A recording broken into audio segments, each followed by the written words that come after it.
What is up, everyone? In this video we talk about a film full of heart, full of love, and what one man will do to save a member of his family.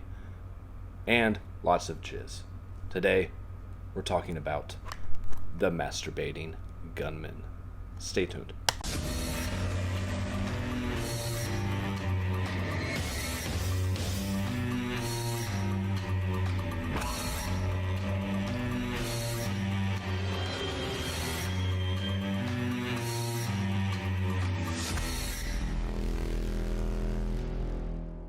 Alright, what's up, guys? Welcome back to the channel.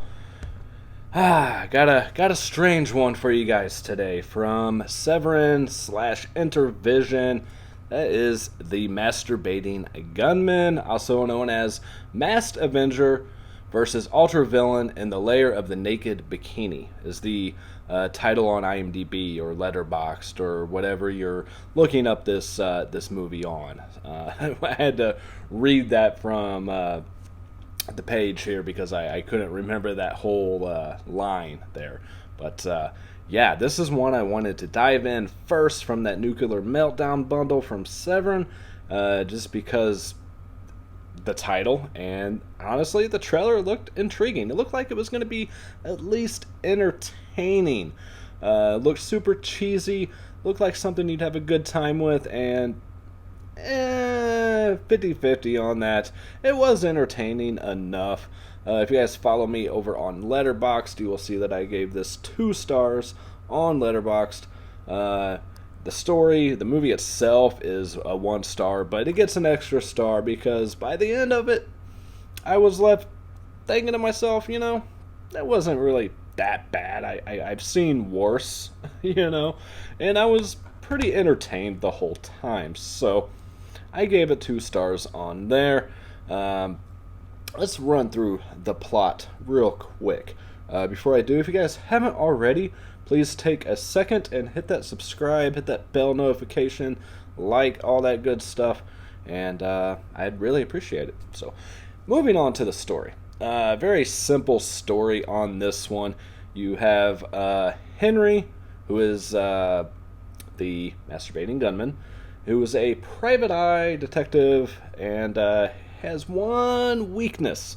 What is that weakness? Well, he just can't help himself when he sees an attractive woman. Well, attractive is kind of a stretch. The best they could get for this movie on this budget and everything. But anyways, when he sees an attractive woman and sees any kind of flesh, any kind of skin, he can't help but to pleasure himself and gets a little distracted. So, yeah, that hence the title of the movie. So, aside from that, you have a villain who, honestly, I don't remember his name because I think they only say it once, and who cares, right? You have a bad guy who is on the hunt for a virgin to bear his child, and he's really assuming it's going to be a boy, and it has to be from a virgin. So where better to get a virgin from? And I apologize in advance for spoilers, but it's not like I'm giving away the ending to The Godfather or something, it's The Masturbating Gunman, Then to go to a, place and get a nun. They got to be a virgin, right? But their mistake is the nun that they take is the gunman's sister. So he has to track down where she's held captive and take out the main villain and his henchmen, who all wear masks except one guy, and for good reason. But sir, George never wears his balaclava. Yes. Well, George is a special case. His father was my best friend. And besides, George is a good-looking boy.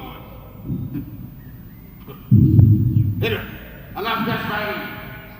At the sound of my clap, you'll all go and find me that virgin.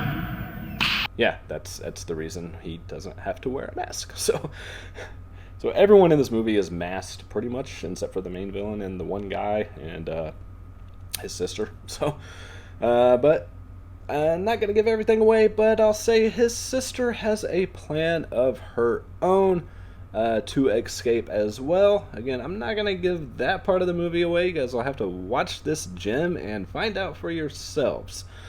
So, they do attempt some cinematic moments in this movie and try to get some artsy type shots. You have very well done special effects, action scenes, things like that with ripping out organs and stuff. Of course, I say that with sarcasm. They're super cheesy, but I think that was the intent of the filmmakers. Now, I know if my buddy Retro Horror is watching this, I know he really didn't like this movie at all, and I get it. This isn't for everyone. It's not great by any means. It's kind of a crappy movie, but I was entertained. And this is an Australian film, by the way, shot mostly in Melbourne, Australia, and shot very, very low budget. I mean, the transfer on this isn't great. I'm sure Severin InterVision did the best they could with the transfer of this, but and it's from 2000, but it really feels like a movie from the late 80s, early 90s, especially with their enormous cell phones that they have, the way they dress, the way they talk. Maybe Australia's behind in times. I don't know. I don't know anybody from there off the top of my head, so I couldn't really say. But yeah, I don't have a whole lot to really say about this. I mean, he goes and tries to rescue his sister, and the villain gets it in his mind after he's told by one of his henchmen that this is the sister of the gunman, and they know what his weakness is, so they bring in a bunch of women to distract him and be able to take him out. And you get 3 or 4 different women exposing themselves and kind of dancing to no music and everything as he keeps pleasuring himself and keeps going. And it leads to an extreme finale. Again, I'm not going to give everything away. I feel like a lot of people probably have not seen this. I've never heard of this before receiving this in that bundle. But the finale of this was something else. I'll say that. Again, I'm not going to give it all the way. I may show like a clip of it, but I'm not going to show exactly what happens. I will say the guy that played the villain in this did a really good job, and this was directed by Mark Savage. Again, his brother plays the Masturbating Gunman, Colin Savage. His name is Henry in this. And Mark Savage actually directed a movie called Purgatory Road, which I did see. I believe it was released by Wild Eye, and it was actually pretty decent, so I was kind of excited to check this out. He also directed Painkiller, which has really crappy reviews on IMDb. Speaking of which, this one actually got a 5.4 on IMDb, which is amazing. I would not have expected that, but is what it is. So, yeah, I mean, overall, it was I don't know. I don't really know where I stand on this. I was entertained the whole time. I don't feel like I just wasted a whole, hour and a half of my life or anything. It was entertaining enough. So, is it worth the purchase? Probably not. It's probably not something I'm going to revisit unless someone's over and says, "Hey, I gotta watch a movie with this title," and I'll say, throw it on, whatever. There's not a ton of nudity in this, and I figured there would be a lot of nudity because of the title and the trailer, but you get a little bit at the beginning and you get a little bit at the end, and not much in between. So I was at least hoping for some hot chicks and some, good nudity. So that kind of let me down a little bit, but hey, what are you going to do? Aside from that, you do have his assistant in here who is kind of aspiring to be like him and keeps wanting to be in on these jobs and things. And he's also like a goat farmer and has like a limp to his walk, and he's always just told to stay back and man the phones and just keep the place clean and all this. And I don't know why they had this side story with that, I guess, just to add more to the film and, you know, add more runtime or whatever. But doesn't really go anywhere with that character too much. What else am I leaving out? That's really about it. So if it sounds interesting, pick it up. It does have a feature on here. It has an archival making of featurette, which runs about 30 minutes. It's entertaining enough. It goes through a lot of the special effects and the scenes, you know, different takes of the scenes and everything. You have an opening title sequence on here as well, and a audio commentary with writer, director, producer Mark Savage, which I listened to a little bit of, and it's a decent commentary from what I heard on it. Nothing spectacular. So again, it is signed by Mark Savage as well. And here is your disc art, pretty much the same as the insert there. Yeah, that's the Masturbating Gunman. This is like my shortest review ever because I don't really know what to say about it. Oh, he does have an extensive collection of panties as well from all of the women that he's helped along the way.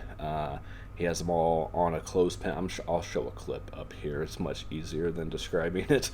And he, you know, sniffs them and fondles them and pleasures himself to them and everything. And you do get a little scene of him rescuing some women at the beginning of this, just to kind of introduce you to the character before setting up that main storyline of the villain needing the virgin and it end up being a sister, and he's got to find her and rescue her. That's the story, guys. Again, if it sounds interesting to you and something you just have to have, then definitely pick it up. If not, I'm not sure if this is streaming anywhere. I did not check. So again, if you're looking for it, look for it under the title of Masked Avenger versus Ultra Villain in the Layer of the Naked Bikini.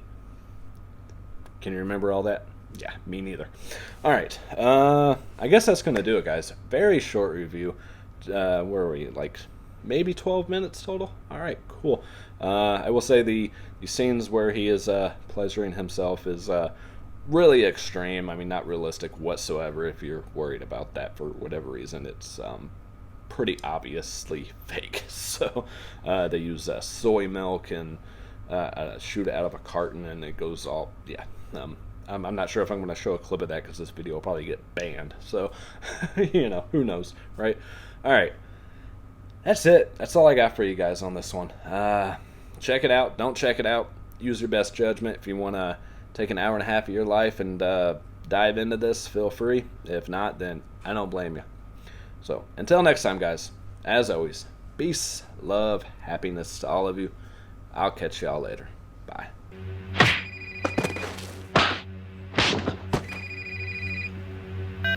Hello?